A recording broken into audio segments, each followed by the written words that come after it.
भीमा कोरेगांव का आज जो कार्यक्रम हो रहा है वो कार्यक्रम 206वां विजय दिन का कार्यक्रम है। भीमा कोरेगांव की जो लड़ाई है उस लड़ाई को 206 साल जो है हुए हैं। इस मौके पर बहुत सारे विषय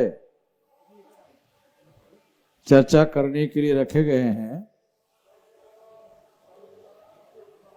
और बहुत सारे वक्ताओं के द्वारा बहुत सारी बातें आप लोगों के सामने कही जा चुकी है। मैं कोशिश करता हूं कि बातों को रिपीट ना किया जाए और जो बातें महत्वपूर्ण है केवल उतनी ही बातें आप लोगों के सामने की जाए। साथियों, आज जो 206वां विजय दिवस है, तो पेपर ले लो, सम्राट का पेपर।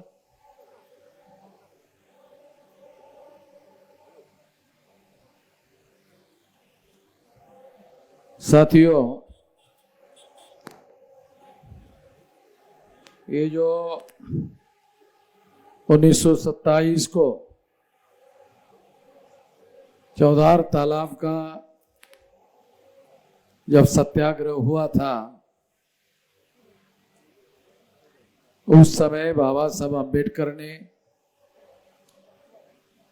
अपने लोगों के सामने भाषण दिया था। वो भाषण उपलब्ध है, लिखित रूप से डॉक्यूमेंट्री एविडेंस के साथ उपलब्ध है। उस ऐतिहासिक भाषण में उन्होंने भीमा कोरेगांव का और उनके शूरवीर लोगों का उल्लेख किया था। बाबा साहब अम्बेडकर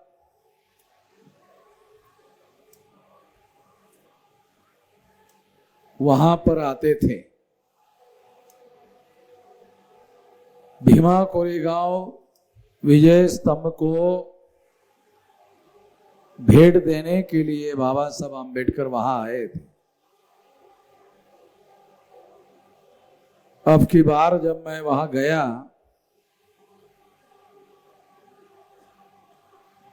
तो बाबा साहब अम्बेडकर पहली बार जब वो वहां गए थे तो उनके साथ जो लोग थे संभवतः उन लोगों का फोटो उन्होंने वहां रखा हुआ है।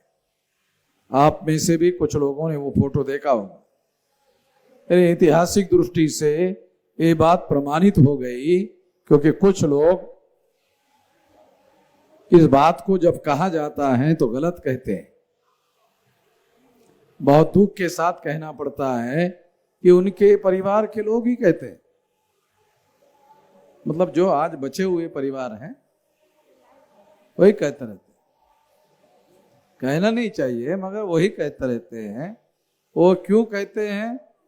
क्योंकि बाबा साहब अम्बेडकर वहां आते थे।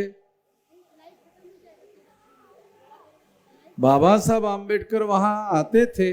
अगर हमने उसको कबूल किया तो लोग बोलेंगे तुम क्यों नहीं आते हो? बाबा साहब अम्बेडकर आते थे, तुम क्यों नहीं आते हो? ये सवाल खड़ा हो सकता है। इसलिए बाबा साहब अम्बेडकर वहां आए थे, ऐसा कुछ लोग गलत प्रचार करते हैं। ऐसी बातें वो लोग कहते रहते हैं। उनके ही परिवार के लोगों के द्वारा, उनके ही रिश्तेदारों के लोगों के द्वारा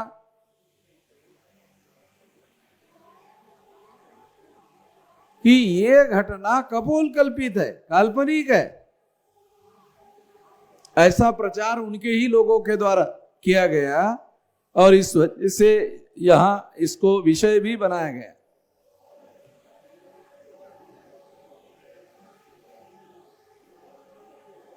तो बाबा साहब आम्बेडकर यहां आए थे। जब इस आंदोलन का पुनर्जीवन करने का प्रयास शुरू हुआ तो उस ऐतिहासिक परिप्रेक्ष्य को ध्यान में रखते हुए काशीराम जी भी यहां आकर गए। फिर उन्होंने उसकी परंपरा को दोबारा शुरू किया।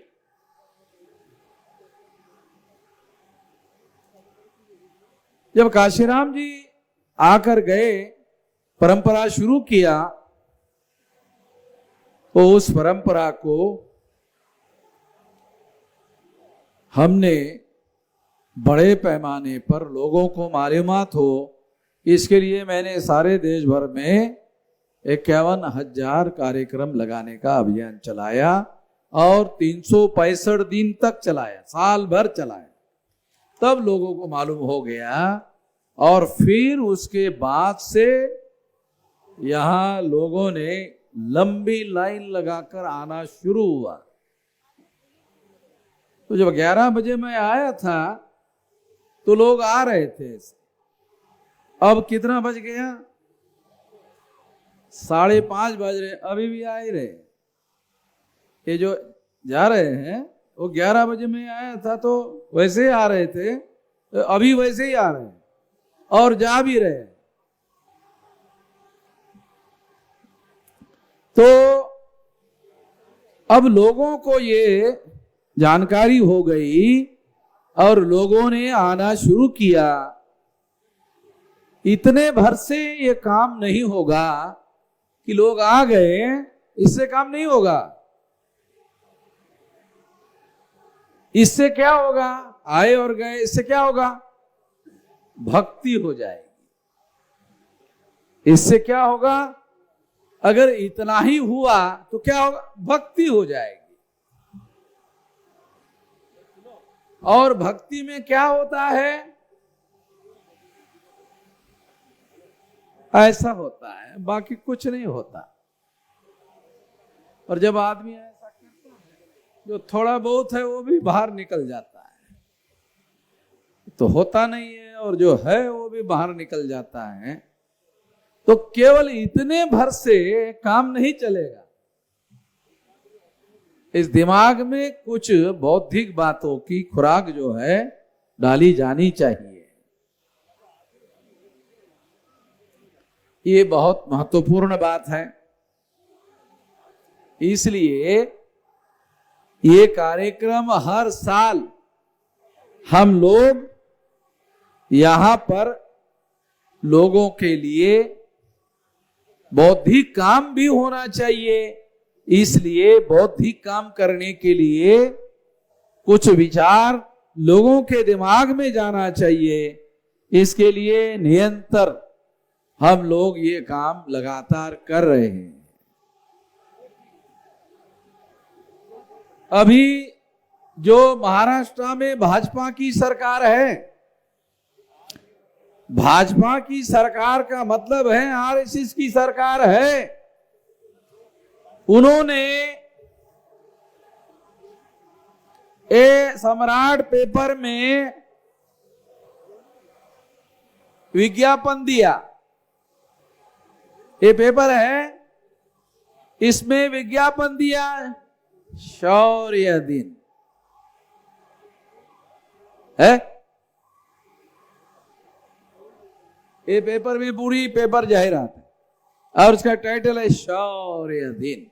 आरएसएस और भाजपा के लोगों ने ये सम्राट वालों को दिया, लिखो शौर्य दिन, लिखा शौर्य दिन। ऊपर क्या लिखा है? विजय स्तंभ। इधर क्या है बड़े अक्षर में? शौर्य दिन। उसके ऊपर क्या है? विजय स्तंभ। आपको समझ में आए इसलिए बता रहा हूं। अभी समझ में नहीं आए आपके, समझाऊंगा तब आएगा ना समझ में, ऐसे थोड़ी आएगा। तो अगर आप लड़ते लड़ते लड़ते लड़ते मर जाते और विजय नहीं मिलता तो बनता क्या? स्तंभ बनता है? बनता नहीं बनता। तो आपका शौर्य भी तब माना जाता है जब आप विजयी होते हो। जब आप विजय होते हो तब आपका शौर्य माना जाता है। तो आपके शौर्य की मान्यता विजय की वजह से होती है। तो आरएसएस के लोग, भाजपा के लोग आपको विजयी नहीं दिखाना चाहते।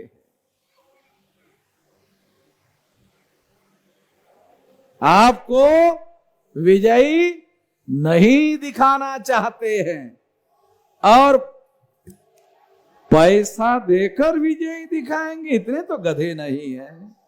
सम्राट वाले लोग हमारे हैं, अब वो कौन से हैं कि नहीं है वो बात अलग है। तो आरएसएस वाले पैसा देकर हमें विजयी नहीं दिखाना चाहते, केवल शौर्य दिखाना चाहते हैं। हमें समझना होगा कि हमारे लिए गौरव की बात क्यों है। भीमा कोरेगांव की लड़ाई गौरव की बात क्यों है? विजय होने की वजह से गौरव की बात। हमारा माथा जो चौड़ा होता है वो विजय की वजह से होता है। तो हमारे लिए विजय महत्वपूर्ण है। तो हमको ये विजय दिन के तौर पर मनाना चाहिए, शौर्य दिन के नहीं। इसको विजय दिन के तौर पर मनाना चाहिए। सरकार को हम लोग कल लिखेंगे, ये तुम झूठा इतिहास प्रोपोगेट कर रहे हो, ये शौर्य दिन नहीं, ये विजय दिन है। बाबा साहब आंबेडकर ने भी इसे हमारे पुरखों का विजय कहा था और विजय स्तंभ में विजय का नाम है, शौर्य स्तंभ नहीं, विजय स्तंभ है। इस स्तंभ का नाम विजय स्तंभ है। नहीं तो वो पत्थर की एक स्ट्रक्चर होता। विजय की वजह से हमारे लिए गौरव की बात है, हमारे छाती को चौड़ा करने वाली बात है। और चाहे कितने भी साल हो जाए फिर भी हमारे मन में गौरव उत्पन्न करती है। तो इसलिए ये कार्यक्रम हम अपने लोगों को याद दिलाने के लिए ये कार्यक्रम हर साल करते हैं। दूसरी बात, आरएसएस भाजपा के जो लोग हैं वो विजय दिन क्यों नहीं कहना चाहते, उसका दूसरा बड़ा कारण है। क्योंकि अगर विजय दिन बताना होगा तो कौन पराजित हुआ ये भी बताना पड़ता है, कौन पराजित हुआ ये भी बताना पड़ता है। तो फडणवीस को बहुत दुख होता है कि मैं अपने पुरखों का पराजय दिन मनाने के लिए सम्राट को कैसे विज्ञापन दूंगा। ये समझना बहुत जरूरी है। ये दिमाग का काम है।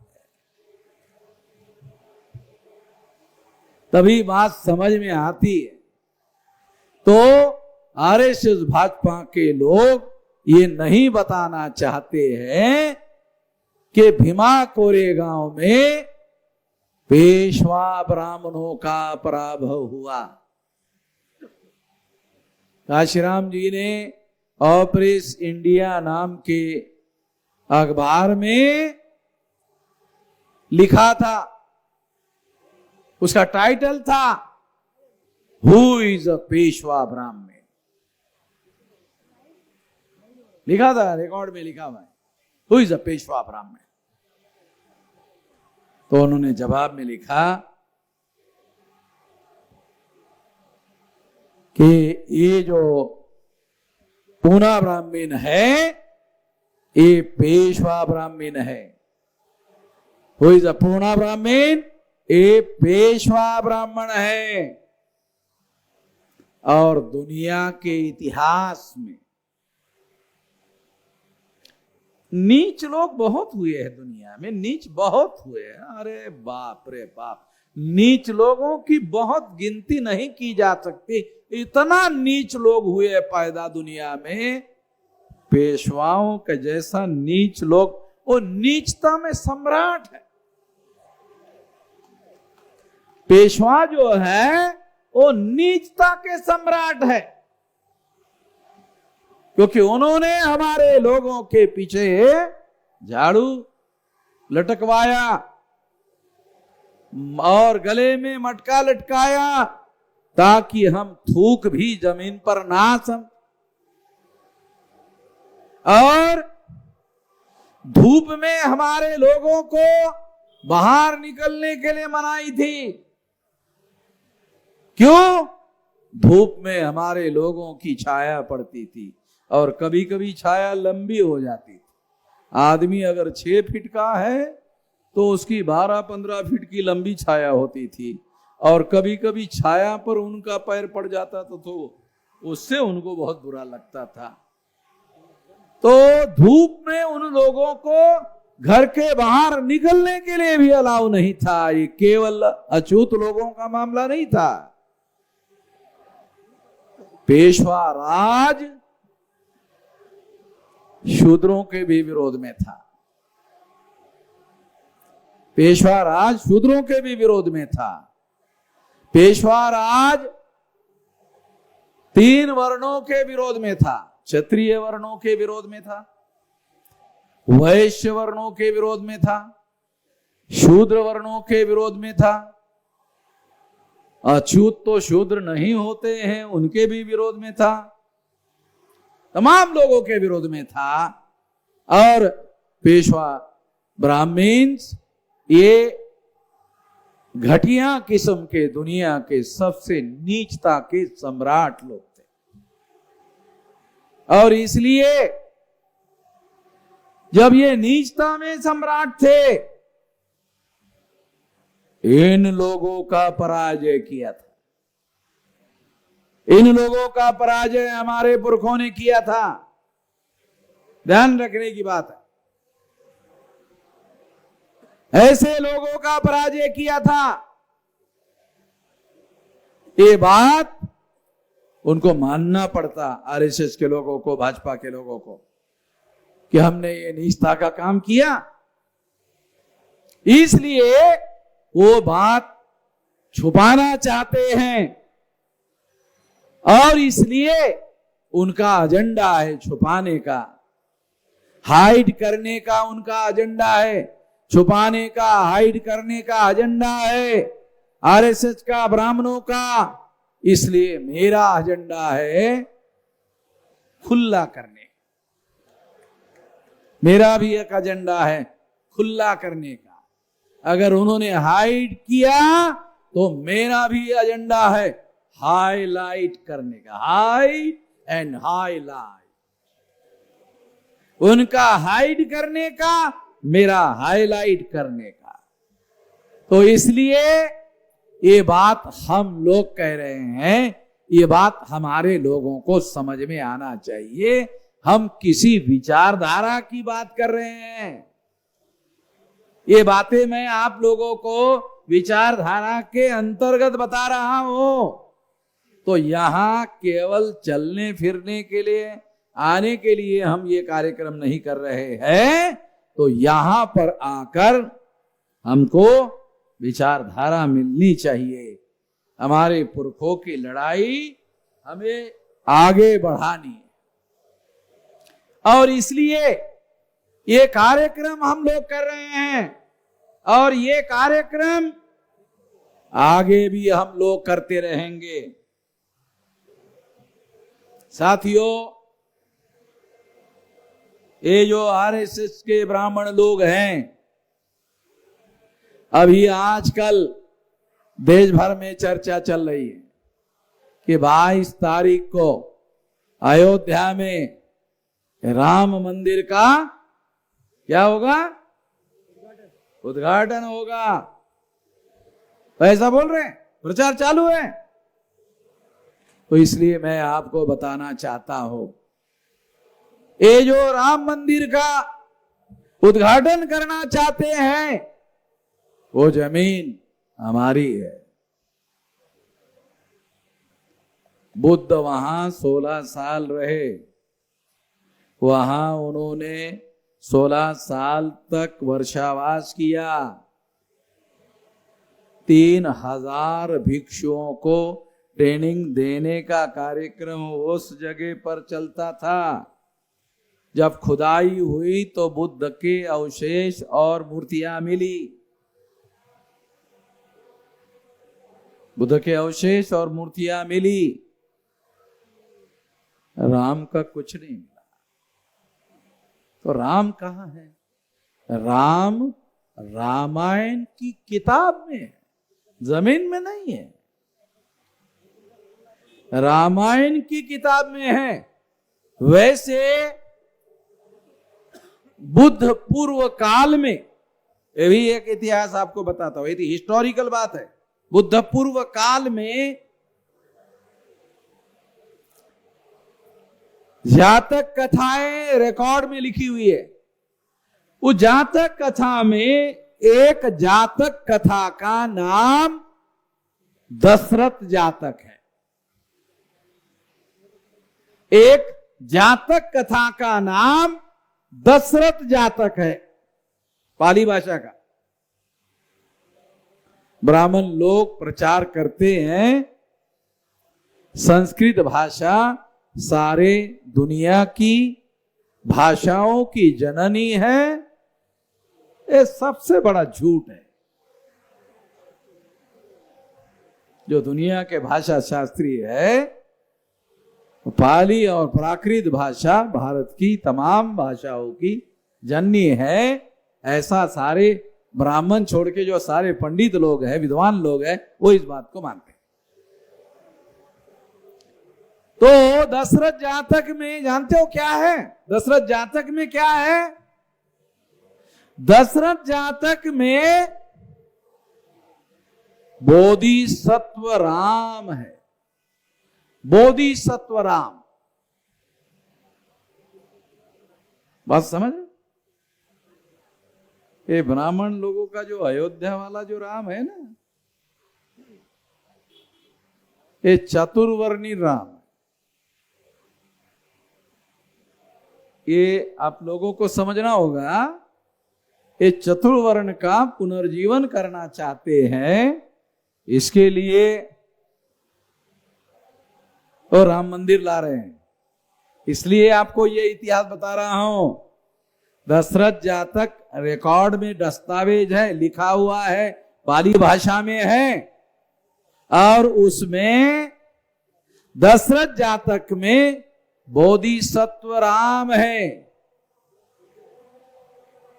सम्राट बृहदत्त मौर्य की हत्या करने के बाद, अशोका का 10वें पीढ़ी का आदमी, उसकी हत्या करने के बाद, पुष्यमित्र शुंग के द्वारा हत्या करने के बाद, फिर कई सालों के बाद रामायण लिखी गई। और रामायण में राम को शूद्र शंभुक का हत्यारा बताया गया, और वो इसलिए हत्या करते हुए बताया गया क्योंकि रामायण का राम चातुवर्ण का समर्थक है और शंभुक तपस्या करके चातुवर्ण की मर्यादा का उल्लंघन कर रहा है। इसलिए राम तलवार लेकर ब्राह्मण के कहने पर रामायण का राम तलवार लेकर शंभुक की हत्या करता है। ये रामायण का राम चतुर्वर्णी राम है। दो चीजों का फर्क आपको समझना होगा। एक बोधिसत्व राम है, दशरथ जातक का, पाली भाषा का। जब मैंने ऐसा वीडियो बनाया तो एक ब्राह्मण आया और कहने लगा ठीक है, अगर आप बोधिसत्व राम कहते हो ठीक है, तो फिर आप राम को क्यों नहीं मानते? तो मैंने उसको कहा जो तुम्हारा राम है ना, ये चतुर्वर्णी वाला राम, वो नकली राम है। मेरे पास ओरिजिनल है, साले तेरा नकली क्यों मानूं? मेरे पास ओरिजिनल है तो तेरा नकली मानने की जरूरत नहीं है। तो इसलिए इस देश में हम लोगों को बहुत सारी बातें, बहुत सारा काम सही तरीके से भारत में लोगों को इतिहास समझाने का काम बताया जाना चाहिए, समझाया जाना चाहिए। और अगर ये काम हम सही तरीके से बताने का काम नहीं करते हैं तो फिर निश्चित रूप से हम लोग अपने समय के लोगों को जो सही रास्ता दिखाना चाहिए वो दिखाने का काम नहीं हो सकता है। ये बात हम लोगों को समझने की जरूरत है। साथियों, महाराष्ट्र की स्थापना राजवाड़े नाम का ब्राह्मण है, हम नहीं, ब्राह्मणों का कोकनस्थ ब्राह्मण है और राजवाड़े नाम का ब्राह्मण है। वो राजवाड़े नाम का ब्राह्मण क्या कहता है? महाराष्ट्र की स्थापना नाग लोगों ने की। महाराष्ट्र की स्थापना नाग लोगों ने की। इसका अर्थ है महाराष्ट्र में रहने वाले तमाम जाति के लोग नाग लोग हैं।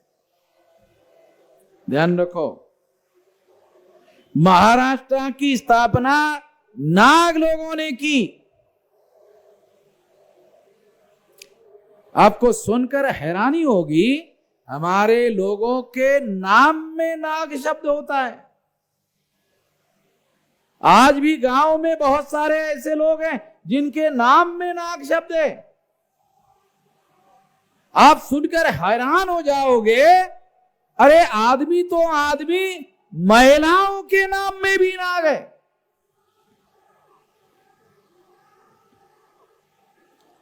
ये जो साउथ इंडिया में एक धर्म चलाया था, उसकी जो सिस्टर थी बड़ी, उसका लिंगायत धर्म की उसकी जो सिस्टर थी, उसका नाम नागाई, उसका नाम था नागाई। कैसे आया? ऐसे थोड़ी आता है नाम। नाम ऐसे ही नहीं आते हैं, नाम के पीछे इतिहास छुपा होता है। उस इतिहास को धरने की, समझने की, जानने की जरूरत है। इसको आधार बनाकर हम अपना इतिहास जान सकते। स्त्री और पुरुषों में नाग शब्द आता है, दोनों जगह आता है। हमारे लोगों में आज भी ग्रामीण भाग में है। मैंने बहुत लोगों के नाम देखे, नागोरा है मेरे गांव में, नागराज, ए राज असू के नसू मगर नागराज, नागराज का, अरे त्याच राज होत रे, त्याच राज होत। उन लोगों का राज था, ऐसे थोड़ी आता है।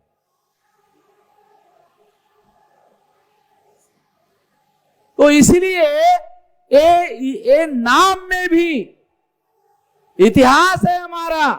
ये नाम का इतिहास और उसका अध्ययन करने से हम लोग इतिहास समझ सकते हैं, इतिहास को जानने की समझ हमारे अंदर पैदा हो सकती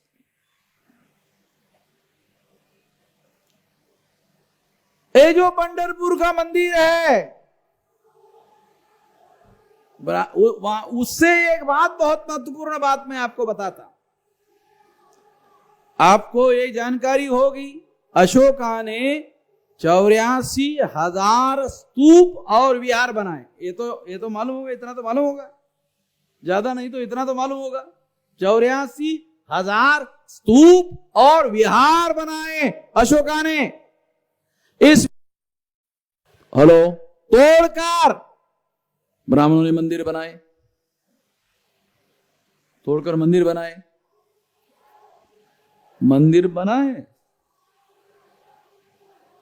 मगर मंदिर में मूर्ति बुद्ध गई है। एक खास बात आपको बता रहा हूं, वो जो मंदिर है उसमें मूर्ति बुद्ध की है। तो ब्राह्मणों को लगा चला ये हमारा मामला पकड़ में आ जाएगा, अंदर जाएंगे लोग। तो उन्होंने रूल बनाया, गर्भगृह में ब्राह्मण के अलावा कोई नहीं जा सकता। ये रूल बनाया ब्राह्मणों ने। क्या बनाया? रूल बनाया। मंदिर में जा सकते हो, दर्शन कर सकते हो,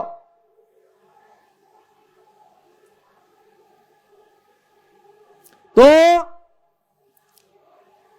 गर्भगृह में नहीं जा सकते। वो ये जो सबूत के तौर पर बता रहा हूं, ये देश भर में सारे जगह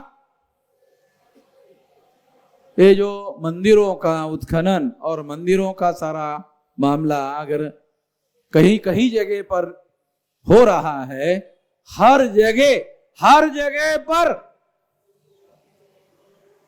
अवशेष मिल रहे हैं, पुरातात्विक अवशेष मिल रहे हैं, और उसके सारे रिकॉर्ड है अवेलेबल, डॉक्यूमेंट्री अवेलेबल है, दस्तावेज अवेलेबल है। ब्राह्मणों का कुछ नहीं मिलता है, क्योंकि ब्राह्मण जमीन के नीचे से थोड़ी आए ऊपर, वो तो ऊपर से आए, ऊपर ही मिलेगा, अंदर थोड़ी मिलेगा।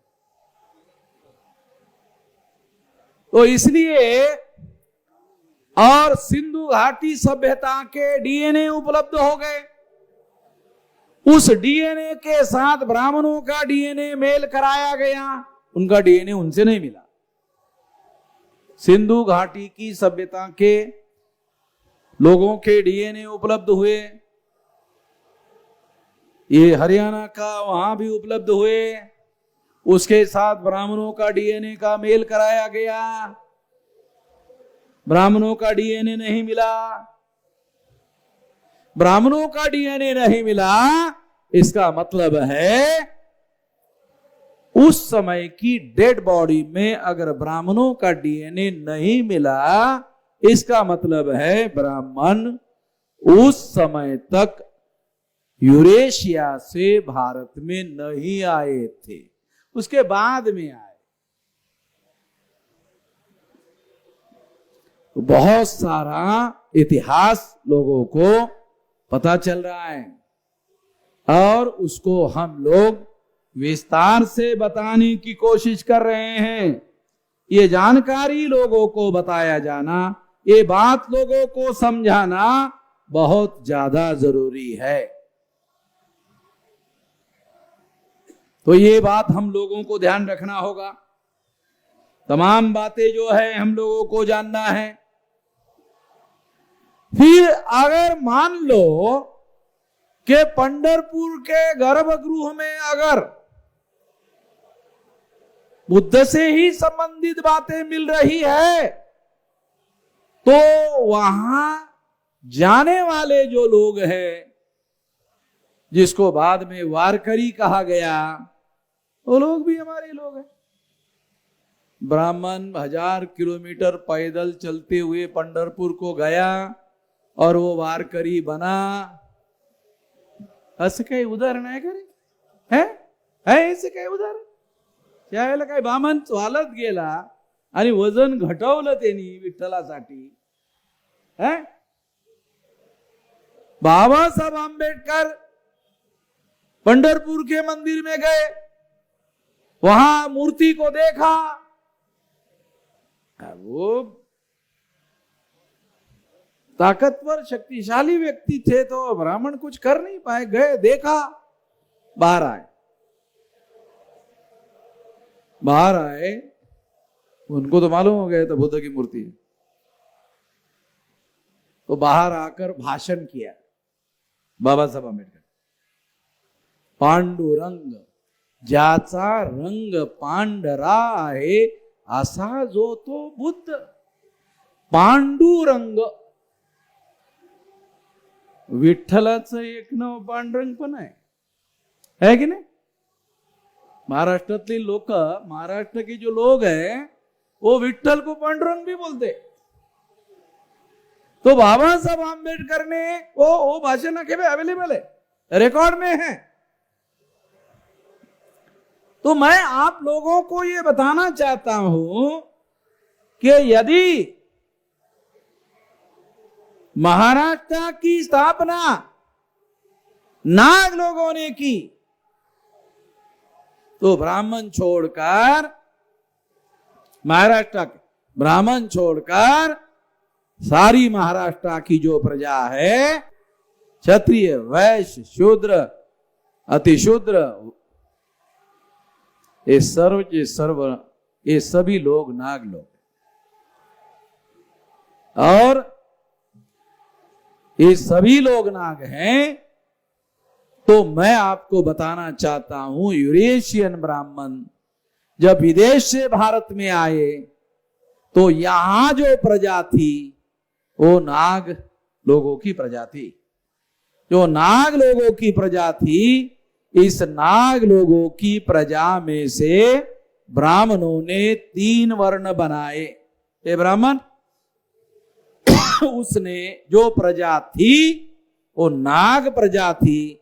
नाग प्रजा से क्षत्रिय, वैश्य, शूद्र और जिन लोगों ने ब्राह्मणों का वर्चस्व स्वीकार नहीं किया उन लोगों को ब्राह्मणों ने अछूत घोषित किया.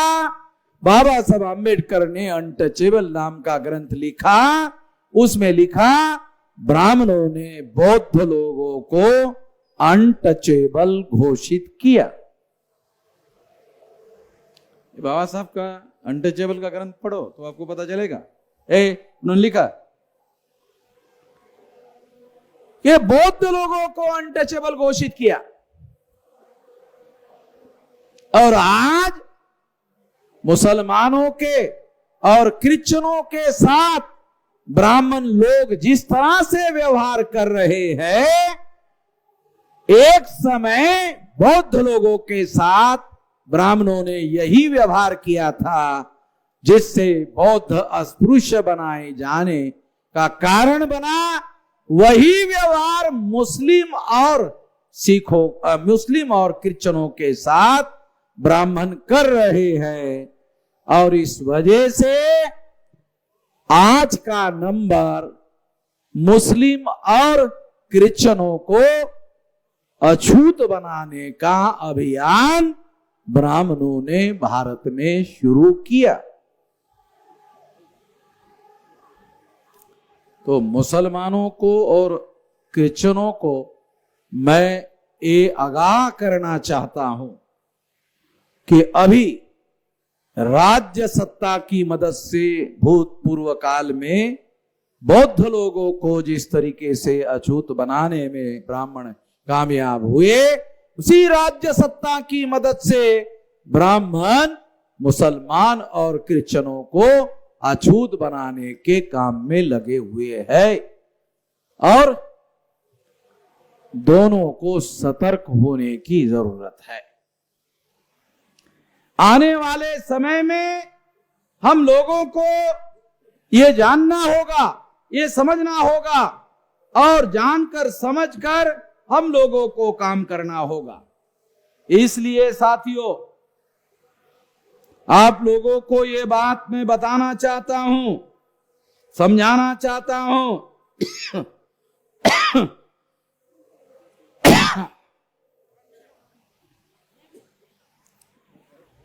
आप लोगों को मालूम होगा उस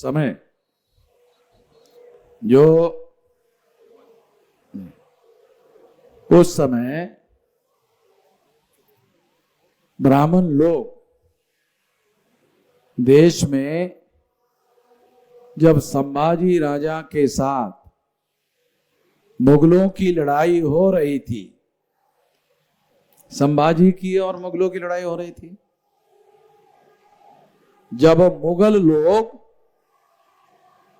संभाजी को, छत्रपति शिवाजी महाराज के महाप्रतापी पुत्र को हत्या करने में कामयाब हुए,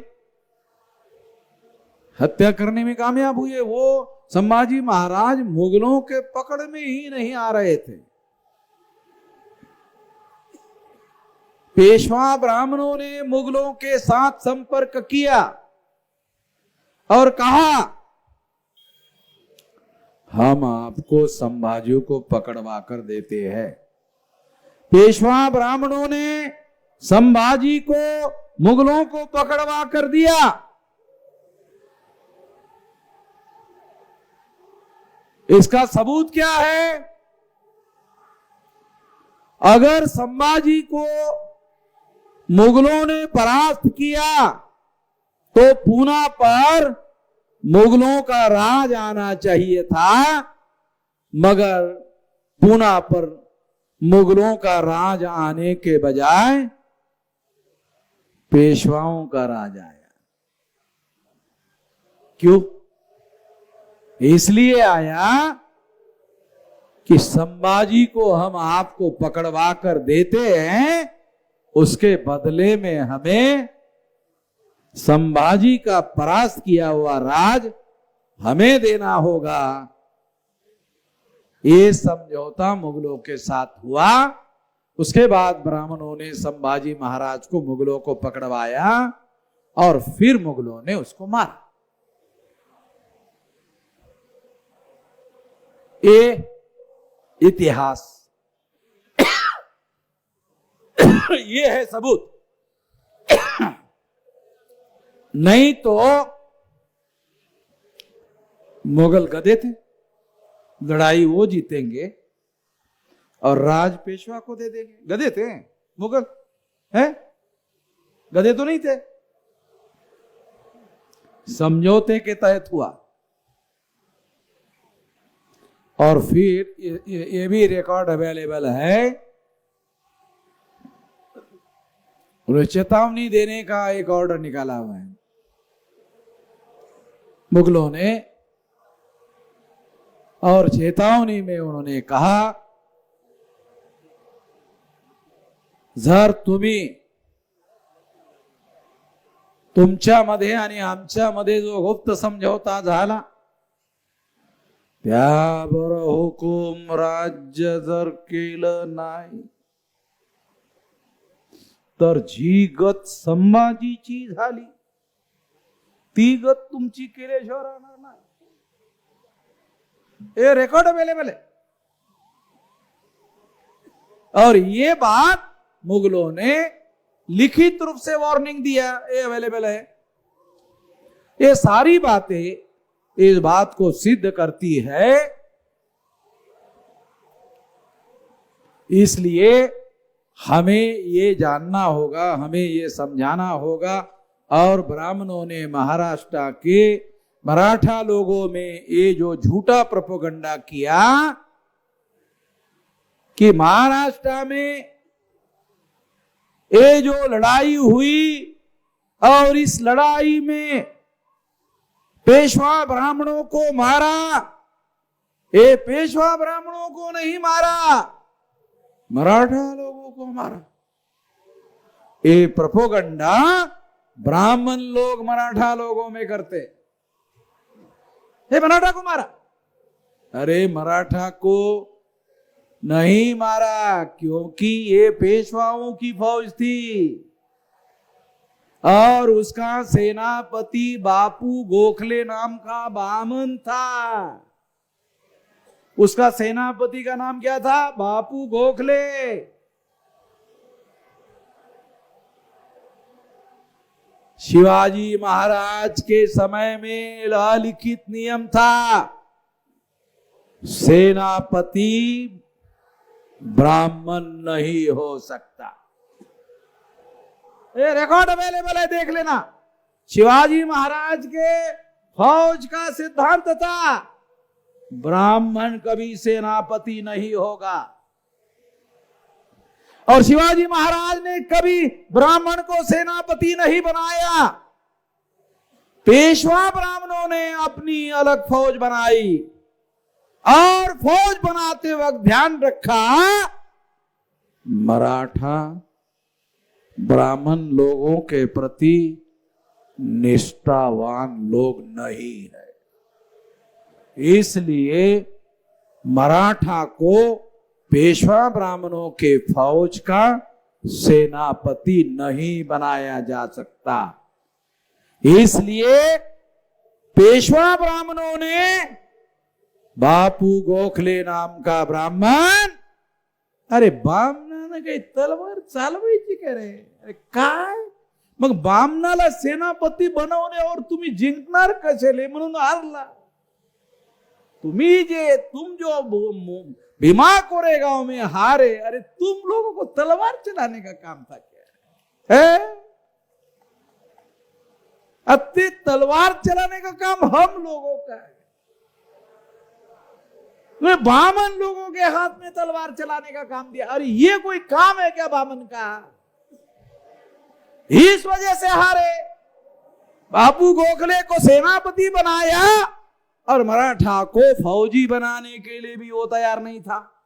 वो सारी बामन की फौज बनाया, क्योंकि मराठा विश्वसनीय नहीं है, तो वो फौज ब्राह्मणों की थी। तो इसलिए हमारे लोग उनको मारने में कामयाब हो गए, सफल हो गए। तो ये बात हिस्टोरिकल बात है, ये लिखना जरूरी है, ये बोलना जरूरी है, ये जानकारी देना जरूरी है। महाराष्ट्र के मराठा बहुजन समाज के लोगों को ये जानकारी देना जरूरी है। वो फौज ब्राह्मणों की फौज थी। तो इसलिए जब वहां पर पेशवा ब्राह्मणों का पराभव हुआ, तो पेशवा ब्राह्मणों ने छत्रपति शिवाजी महाराज के खानदान का राजा छत्रपति प्रताप सिंह राजे, ये पेशवा ब्राह्मणों ने छत्रपति प्रताप सिंह थोरले और उनके फैमिली को किले में बंद कर दिया था, जेल में डाल दिया था। भीमा कोरेगांव में जैसे ही पेशवाओं का पराजय हुआ, छत्रपति शिवाजी महाराज का पुत्र थोरला प्रताप सिंह राजा, उसका फैमिली का मेंबर आजाद हो गए। ये हमारे भीमा कोरेगांव में लड़ाई जीतने के बाद शिवाजी महाराज के खानदान के छत्रपति प्रताप सिंह महाराज आजाद हो गए और उन्होंने कई साल तक, संभवतः 19 साल तक राज किया, बहुत समय तक राज किया। और जब उन्होंने राज किया तो आप हैरान हो जाओगे, उन्होंने राजवाड़ा स्कूल चलाने के लिए सातारा में दिया। जिस स्कूल में बाबा साहब आम्बेडकर पहली क्लास में पढ़ने के लिए।